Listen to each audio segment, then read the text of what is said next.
روزے میں ناک میں پانی ڈال سکتے ہیں؟ مجھ سے روزے کی حالت میں غلطی سے ناک میں پانی چلا گیا، جو حلق میں جاتا ہوا محسوس بھی ہوا، کیا اس سے میرا روزہ ٹوٹ گیا؟ سمیہ بطول راولپنڈی سے، غلطی سے آپ کو روزہ یاد تھا اور ناک میں پانی آپ نے ڈالا اور وہ حلق میں چلا گیا، محسوس ہونے کی بات نہیں ہے، 100% یقین ہو کہ حلق میں گیا ہے تو پھر روزہ ٹوٹے گا، 100% یقین نہیں ہے پھر روزہ نہیں ٹوٹے۔ رات میں غسل فرض ہوا تو سحری کے بعد کر سکتے ہیں؟ اگر زوجین نے ہم اس طریقے کی بعد میں سستی کی وجہ سے آنکھ دیر سے کھلنے کی وجہ سے غسل کیے بغیر سحری کر کے روزہ رکھ لیا تو کیا روزہ ٹھیک ہو گیا؟ کیا سحری کرنے سے پہلے غسل کرنا ضروری ہے؟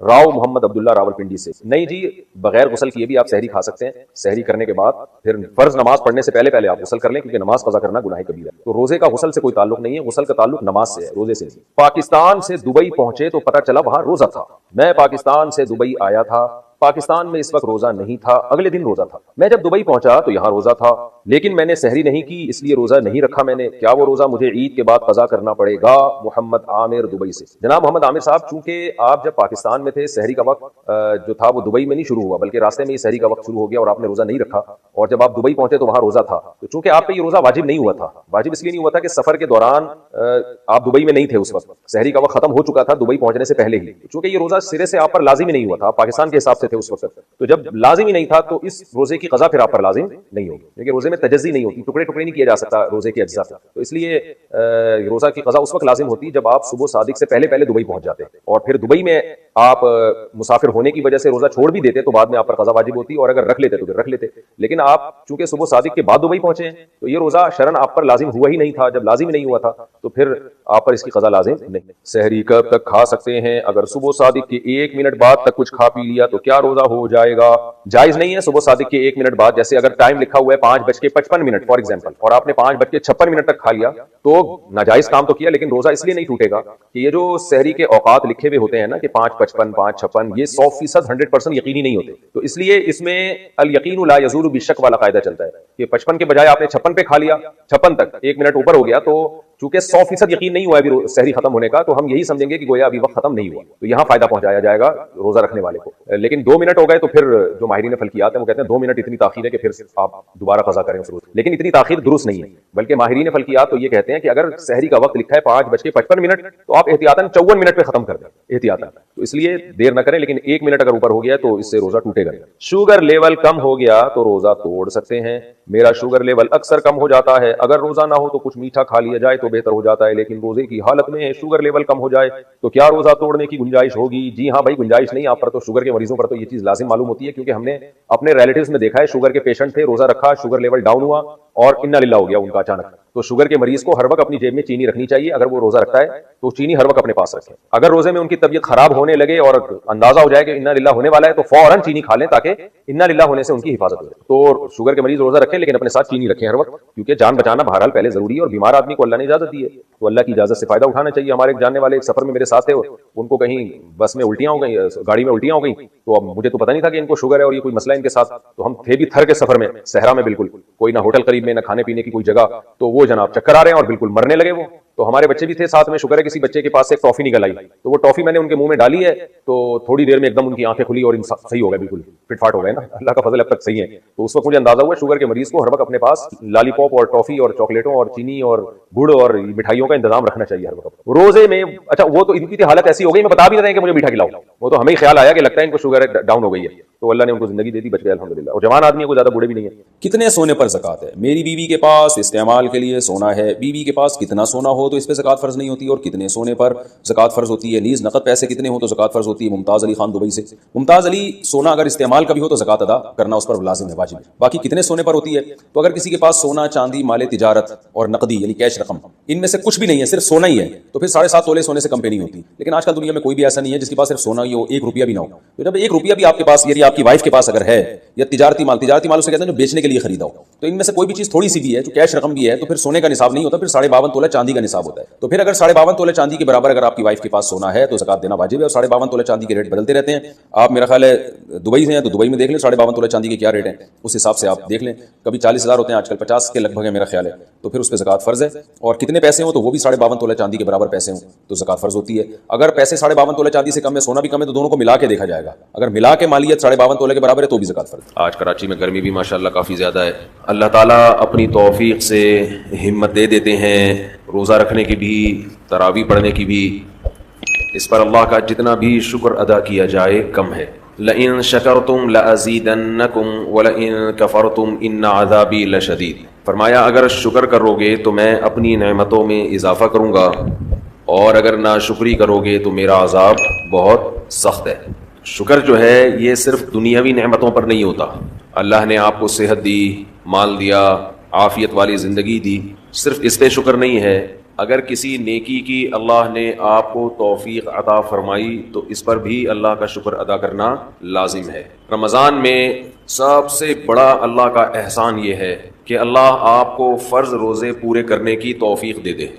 بہت بڑا انعام ہے. ایک چیز جو میں لوگوں میں نوٹ کرتا ہوں, غور کرتا ہوں, جن لوگوں کو روزے رکھنے کی توفیق ملتی ہے وہ چونکہ عادی ہوتے ہیں, ہر سال رکھ رہے ہوتے ہیں, تو وہ روزوں کو روٹین کا ایک حصہ سمجھتے ہیں. اور جو اس نعمت پر ان کو احساس ہونا چاہیے کہ اللہ نے ہم سے کتنا بڑا کام لیا, وہ احساس ان کو نہیں ہوتا.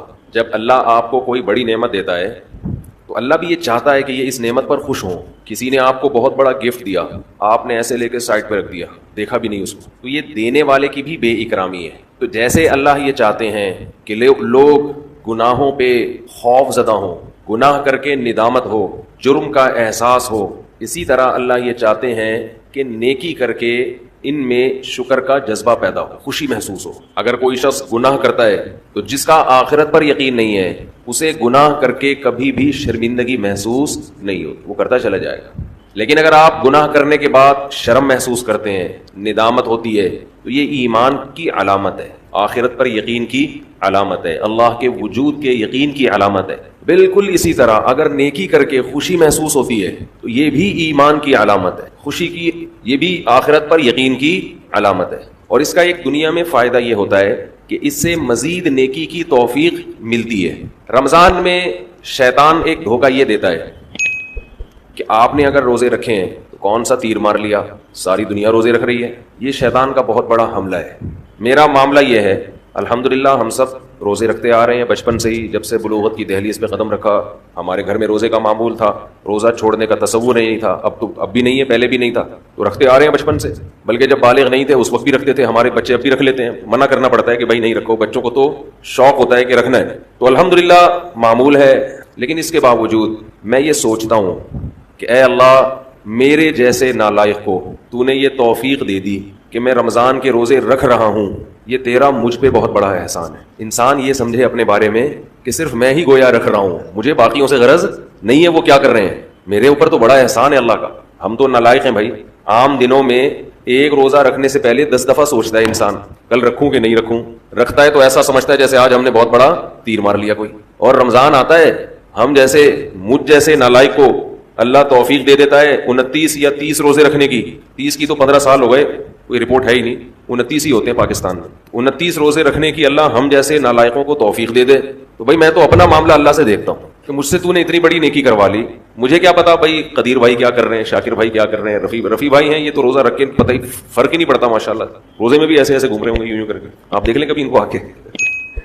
روزہ رکھ کے نا عصر کے وقت سب مرجھائے ہوئے ہوتے ہیں. کراچی میں جیسی گرمی ابھی شروع ہو گئی ہے تو رفیع بھائی نہیں ماشاءاللہ مرجھائے ہوئے, ان کو پتہ نہیں انشاءاللہ نے الگ سے کوئی انرجی دی ہے. رکھتے ہیں, آپ بدگمان نہ ہو.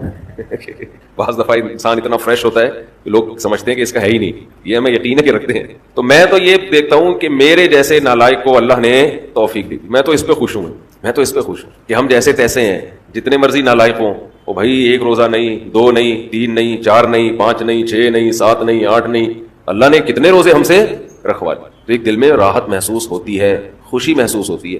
ہاں تھوڑا سا یہ خوف بھی ہونا چاہیے, تھوڑا سا, کہ ایسا نہ ہو کہ ہماری کسی بدعملی سے اجر ضائع ہو جائے. یہ خوف بھی ضروری ہے, یہ خوف بھی تاکہ اترائے نہیں انسان. لیکن اصل تو یہ ہے کہ یہ کیا ہے, نعمت ہے. ہمارے نبی صلی اللہ علیہ وسلم سے بھی ثابت ہے, ہمارے نبی اپنے آپ کو موٹیویٹ کرتے تھے روزہ رکھ کے, اپنے آپ کو موٹیویٹ کر رہے ہیں, اپنی حوصلہ افزائی کر رہے ہیں. کیسے حوصلہ افزائی؟ جب آپ صلی اللہ علیہ وسلم روزہ افطار کر لیتے, کیسے انسان کو خوشی محسوس ہوتی ہے نا. آج خوشی اس لیے نہیں ہو رہی کہ سحری میں 3 پراٹھے پھوڑے ہوئے ہوتے ہیں, پھینیاں کھجلے کھائے ہوئے ہوتے ہیں, بھوک ہی نہیں لگ رہی ہوتی. وہ تہ جو بیٹھنا شروع ہوتی ہے عصر مغرب میں جا کے تو وہ جو ڈکاریں، اکثر لوگ مجھ سے رمضان میں یہ پوچھ رہے تھے کھٹی ڈکاریں نکلنے سے روزہ تو نہیں ٹوٹتا؟ ایسا لگتا ہے ہر آدمی کھٹی ڈکاریں ہی نکل رہا ہے سارا دن بیٹھ کے، کیونکہ ہر آدمی یہ مسئلہ پوچھ رہا ہوتا ہے کھٹی ڈکاریں نکلنے سے روزہ تو نہیں ٹوٹتا؟ ابے بھائی تو کیا ڈکاروں کے علاوہ اور کوئی کام نہیں ہے کیا؟ بہرحال یہ تو میں ایسے ہی کہہ رہا ہوں، لیکن جتنا مرضی 3 یا 4 بھی کھا لو تو بھی بہرحال انسان ایک مجاہدہ کرتا ہے، تبھی تو دنیا پرست آدمی ایک روزہ بھی نہیں رکھتا۔ ہٹے کٹے لوگ دیکھے ہم نے، ڈاکٹروں نے ان کو کہا ہوا بھی ہے کہ تم نہیں کھاؤ، تمہارے لیے کھانے کے علاوہ دنیا کا ہر کام تم پہ سوٹ کرتا ہے، پھر بھی روزہ نہیں رکھتے۔ ان سے نہیں رہا جاتا 2-4 گھنٹے بھی کچھ کھائے پیے بغیر، ان کو چائے چاہیے، ان کو گٹکا چاہیے، ان کو پان چاہیے، ان کو نسوار چاہیے، ان کو روٹی چاہیے، ان کو کچھ نہ کچھ جانوروں کی طرح جگالی کرنے کے لیے چاہیے کہ منہ گھومتا رہے۔ ان کا ہے روزہ خور، آپ دیکھ لو، کھا رہے ہیں، ان سے نہیں برداشت ہوتا۔ گھر میں سب کا روزہ ہوتا ہے، بوڑھوں نے رکھا ہوا ہوتا ہے، لوگ ہمیں آ کے بتاتے ہیں سب کا روزہ ہے، ایک نالائق بیٹا ہے ہٹا کٹا جوان، اس سے نہیں رکھا جاتا، گھر میں نحوست کا ذریعہ بنا ہوا ہے۔ تو ایسے ہی صورت میں اللہ اگر آپ کو توفیق دے دیتا ہے تو ٹھیک ہے، تھوڑا خوف بھی ہونا چاہیے کہ پتہ نہیں قبول ہو رہا ہے کہ نہیں ہو رہا، لیکن امید کو، شکر کو خوف پر غالب رکھنا چاہیے۔ تو میں یہ کر رہا تھا، ہمارے نبی بھی اپنے آپ کو موٹیویٹ کیا کرتے تھے۔ کیسے؟ حالانکہ ہمارے نبی میں خواہشات پہ کنٹرول کرنے کی بہت طاقت تھی، آپ تو 24 گھنٹے کا روزہ رکھتے بسا اوقات۔ تو آپ صلی اللہ علیہ وسلم جب روزہ افطار کرتے تو کیا فرماتے؟ ذهب الظما، پیاس چلی گئی، ذهب الظما، پیاس چلی۔ تھوڑی دیر کی ٹینشن تھی، ہمارے اللہ نے وہ پریشانی ختم کر دی۔ وبتلت العروق، رگیں تر ہو گئیں، جو خشکی جسم میں تھی، چہرے پہ انسان کی خشکی پیدا ہو جاتی ہے نا، آپ صلی اللہ علیہ وسلم فرماتے ابتلت العروق، رگیں تر ہو گئی۔ یہ دنیاوی ٹینشن جو تھوڑی دیر کی تھی یہ بھی اللہ نے ختم کر دی۔ وثبت الاجر ان شاء اللہ، اور اللہ نے چاہا تو اجر ہمارے نامہ اعمال میں لکھ دیا گیا۔ یعنی یہ ہمارے لیے کتنی خوشی کی بات ہے کہ ہمارے رب نے ایک نیکی ہم سے کروا کے جو پریشانی تھی وہ بھی ختم کر دی، اور نیکی کا ثواب ہمیشہ کے لیے ہمارے اعمال میں درج کر دیا۔ جب انسان گناہ کرتا ہے تھوڑی دیر کی لذت حاصل ہوتی ہے، یہ لذت تھوڑی دیر بعد ختم، اور نحوست اور گناہ اور اس کا عذاب آپ کے اعمال میں ہمیشہ کے لیے لکھ دیا گیا۔ ایسا ہوتا ہے کہ نہیں ہوتا؟ بد نظری ہے، انٹرنیٹ پر کوئی فحش چیز دیکھ رہے ہو، زنا کر رہے ہو، کچھ حرام کھا رہے ہو، تھوڑی دیر کا گناہ ہے، لذت تھوڑی دیر کی ہے، مزہ تھوڑی دیر کا۔ کوئی گناہ ایسا نہیں ہے جس میں ہمیشہ کا مزہ ہو۔ اللہ نے انسان کی خواہشات کو محدود اور صلاحیتیں بھی محدود۔ جو لوگ جوانی میں زنا کرتے ہیں، 1 بار کریں گے، 2 بار کریں گے، ان کو زنا میں بھی لذت نہیں رہتی، پھر وہ عادت پڑ جاتی ہے حرام کی، گند میں منہ مارنے کی، لیکن وہ لذت نہیں رہتی۔ اور جب عمر آہستہ آہستہ بڑھتی ہے، بڑھاپا آتا ہے، تو ٹھڑک باقی رہ جاتی ہے، زنا کرنے کی طاقت ختم، مچلتا رہتا ہے ہر وقت، سسکیاں لیتا رہتا ہے، ٹینشن ساری زندگی کی، لیکن طاقت کیا ہو گئی؟ خوب سمجھ لیں، جو جوانی میں زنا کرتا ہے خوب سمجھ لے، بڑھاپے میں زنا کا جذبہ کبھی بھی ختم، بول لینا، نہیں ہوتا۔ اس خوش فہمی میں نہ رہنا کہ ہم جوانی میں زنا کر رہے ہیں تو بڑھاپے میں خود ہی چھوٹ جائے گا، نا نا نا نا نا نا، یہ بہت بڑی بھول ہے۔ زنا کا شوق بڑھاپے میں، اگر جوانی میں نہیں چھوڑا زنا تو بڑھاپے میں یہ شوق ختم نہیں ہوتا۔ اب خود سوچو، ایک چیز کا شوق باقی ہے لیکن اس کی طاقت ختم ہو گئی، کس قدر ٹینشن ہے، کس قدر عذاب ہے یہ۔ تو میں جلدی سے بیان کو سمیٹتا ہوں۔ میں یہ کر رہا تھا، دیکھو میرے بھائی، اگر اللہ نے آپ میں کوئی اچھی بات رکھی ہے، کسی نیکی کی توفیق دی ہے، تو اس کا بھی استحضار کرنا چاہیے۔ استحضار کا مطلب اس کے بارے میں ہمیں سوچنا چاہیے، اس کی ہم قدر کریں، اس پہ اللہ کا شکر ادا کریں۔ یہ نہ دیکھیں سب روزے رکھنے تو ہم نے رکھ لیا تو کیا ہو گیا، بھائی سب کا نہیں پتا، ہم تو نالائق ہیں یار، سب تو بہت نیک ہیں، وہ تو رکھ سکتے ہیں، ہم جیسے نالائق کو اللہ نے توفیق، میرا جو اللہ سے معاملہ ہے مجھے کیا پتا آپ کا کیا معاملہ ہے، میں تو اپنا معاملہ دیکھوں گا۔ تو ہمارے نبی اپنے آپ کو موٹیویٹ کیسے کرتے تھے؟ ذهب الظما، پیاس چلی گئی، وابتلت العروق، رگیں تر ہو گئیں، وثبت الاجر ان شاء اللہ، اور اللہ نے چاہا تو اجر ہمارے اعمال میں لکھ دیا گیا، اجر لکھ دیا گیا ہے۔ تو اس سے انسان کو اگلے دن دوبارہ روزہ رکھنے کا حوصلہ ملتا ہے۔ اور گناہ میں الٹا، تھوڑی دیر کی لذت، یہاں سے بات شروع ہوئی تھی کہ جوانی میں بھی یہ لذتیں اگر آپ نے کنٹرول نہیں کیا نا تو بڑھاپے میں یہ لذتیں بڑھیں گی، مگر گناہ کرنے کی طاقت کیا ہو جائے گی؟ ختم۔ تو حسرت، افسوس، ٹینشن والی زندگی۔ تو اس لیے جوانی میں اپنے آپ کو نیکی کا عادی بنا لو، اس سے بڑھاپا بڑا خاندانی گزرے گا، اللہ کی بڑھاپے میں توفیق ملے گی۔ جوانی میں تسبیح کی عادت ڈال لو، سمجھتے ہو؟ نہیں آ رہی سمجھ میں؟ جوانی میں کیا عادت ڈال لو؟ تسبیح کی۔ نبی صلی اللہ علیہ وسلم نے فرمایا، صحیح بخاری کی آخری حدیث، کلمتان خفیفتان علی اللسان ثقیلتان فی المیزان حبیبتان الی الرحمن سبحان اللہ وبحمدہ سبحان اللہ العظیم۔ 2 کلمات زبان پہ بہت ہلکے، ترازو میں بہت بھاری، اور رحمان کو بہت محبوب۔ ایک سبحان اللہ وبحمدہ، دوسرا سبحان اللہ العظیم. یہ آپ نے اگر جوانی میں اپنے آپ کو ذکر کا عادی بنا دیا, بڑھاپا بڑا اچھا گزرے گا. ہماری مسجد میں ایک بزرگ ہیں, پابندی سے تراویح پڑھتے ہیں. آج فجر میں پتا چلا کہ روزانہ 20 پارے تلاوت کا معمول ہے. میرا خیال ہے 70 سال عمر تو ہوگی, 70 سال میں روزانہ کتنے پارے پڑھ رہے ہیں؟ 20. کیا یہ عادت انہوں نے بڑھاپے میں ڈالی ہے؟ بڑھاپے میں اتنی ہمت نہیں ہوتی. یہ عادت کب سے پڑی ہوئی ہوتی ہے؟ جوانی میں روز 20 نہیں پڑھتے ہوں گے, 2 پڑھتے ہوں گے, 3 پڑھتے ہوں گے, لیکن جیسے جیسے عمر بڑھ رہی ہے وہ تعداد کم ہونے کے بجائے بولو وہ شوق بڑھتا چلا جا رہا ہے. این ممکن ہے کچھ دنوں کے بعد یا چند سالوں کے بعد صحت اجازت نہ دے, این ممکن ہے, لیکن شوق تلاوت کا کم ہونے کے بجائے بڑھے گا. اور اللہ اجر کس پہ لکھے گا؟ شوق پہ. حدیث میں آتا ہے کسی کا کوئی معمول تھا, صحت خراب ہونے کی وجہ سے معمول چھوٹ گیا تو اللہ اس کے اعمال میں وہ نیکی لکھتے رہتے ہیں. جیسے کسی نے ہمیشہ رمضان میں روزے رکھے ہوں, بڑھاپا آ گیا, شوگر بیماریوں کی وجہ سے روزہ نہیں رکھ پا رہا, تو اب یہ تھوڑی کہ اللہ اس کا اجر ضائع کریں گے. اللہ کہیں گے تو نے ہمیشہ رکھے ہیں, اب مجبور ہے تو میں تیرے اعمال میں روزے لکھتا چلا جاؤں گا. تو آج آپ نے اپنے آپ کو میرے بھائی اللہ کا تھوڑا تھوڑا اللہ کا ذکر کی عادت ڈالو. میں نہیں کہہ رہا آپ سے زیادہ نہیں ہوتا تو وحشت نہ تھوڑا کر لو. آج تھوڑا کرو گے, کل اس تھوڑے میں ایسی لذت ہوگی کہ اللہ اس مقدار کو بڑھا دے گا. حدیث میں آتا ہے سبحان اللہ والحمد للہ ولا الہ الا اللہ واللہ اکبر, یہ کلمات احب الی اللہ مما طلعت الشمس او کما قال صلی اللہ علیہ وسلم. سورج جن چیزوں پہ طلوع ہوتا ہے, ظاہر ہے سورج تو پوری دنیا پہ طلوع ہوتا ہے, ان تمام چیزوں میں اللہ کو سب سے زیادہ محبوب یہ کلمات ہیں. اور دیکھو اس میں اللہ کا کوئی فائدہ نہیں ہے, اللہ کی آپ حمد و ثنا کریں, اللہ کا کوئی فائدہ نہیں ہے. اللہ یہ چاہتے ہیں میرے بندے اپنی زبان سے میرا نام لیا کریں. اللہ کو اس بات کی خوشی ہوتی ہے.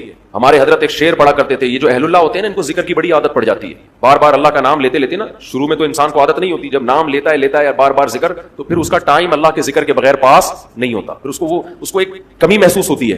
کسی کو چائے کی عادت پڑ جائے, چرس کی عادت پڑ جائے, سگریٹ کی عادت پڑ جائے, نہیں ملے تو تڑپتا ہے نا. تو جس کو ذکر کی عادت پڑتی ہے نا, اس کو جب ذکر کا ٹائم نہ ملے تو اس کا دل پریشان ہو, اس کو اللہ کے نام میں ایک چسکا آنے لگتا ہے. لیکن یہ پہلے دن نہیں ہوگا, عادت ڈالنی پڑے گی.